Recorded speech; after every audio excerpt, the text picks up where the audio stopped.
Mashambulizi ya Iran yanazua hofu ya uvujaji wa kemikali kusini mwa Israeli. Mashambulizi matatu ya Iran yalilenga eneo la viwanda la Ramat kusini mwa Israeli katika wiki moja, na mashambulizi ya mara kwa mara ya Iran dhidi ya kiwanda kikuu cha mafuta kusini mwa Israeli yamezua hofu ya uwezekano wa uvujaji wa kemikali wakati vita inaendelea kati ya Tehran pamoja na Tel Aviv. Mashambulizi matatu ya Iran yalilenga eneo la viwanda la Ramat katika kipindi cha wiki moja mfululizo. Kulingana na gazeti la Israeli Hayom, kombora la Iran lilipiga kiwanda cha Adam katika eneo hilo tarehe 29 Machi na kusababisha moto na kuongezeka kiwango cha tahadhari kutokana na hofu ya uvujaji wa kemikali hatari. Shambulio la pili liligonga eneo hilo tarehe 2 Aprili na kuharibu eneo hilo na kusababisha moto mwingine. Na kombora la tatu lilianguka karibu na kiwanda hicho Jumapili, lakini hakuna uharibifu ulioripotiwa. Gazeti hilo lilisema mashambulizi mara kwa mara ya Iran hayakuwa ya bahati nasibu na kuongeza kuwa eneo la Ramat linachukuliwa kuwa moja ya maeneo yenye mkusanyiko mkubwa wa viwanda vya kemikali na mafuta nchini Israel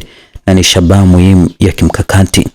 Shambulio lolote la kombora kwenye eneo hili, hata kama alisababisha matokeo mabaya, linahatarisha mazingira pamoja na athari ya kisaikolojia na shinikizo kutoka kwa umma. Unyeti wa eneo hilo hauishii katika kipengele cha kiwanda pekee, bali unajumuisha pia kipengele cha kijiografia. Gazeti hilo lilisema ukaribu wa kiwanda hicho na mji wa Beersheba na jamii zinazozunguka unazua wasiwasi kwamba uvujaji wote wa kemikali hatari au uharibifu mkubwa unaweza kuathiri idadi kubwa ya watu kusini mwa Israeli. Lilisema mashambulizi ya Iran yalikuwa ni ya kulipiza kisasi kwa mashambulizi ya Israel dhidi ya viwanda vya mafuta nchini Iran. Mivutano ya kikanda imeongezeka tangu Marekani na Israel zilipoanzisha operesheni ya pamoja dhidi ya Iran tarehe 28 Februari na kusababisha vifo vya zaidi ya watu 1340 hadi sasa, akiwemo kiongozi mkuu wa wakati huo Ayatollah Ali Khamenei. Tehran imejibu mashambulizi ya ndege zisizo na rubani na makombora yanayolenga Israel pamoja na Jordan, Iraq na nchi za Ghuba zinazohifadhi mali za kijeshi za Marekani. Iran pia imeendelea kuzuia meli kupita katika mlango bahari wa Hormuz.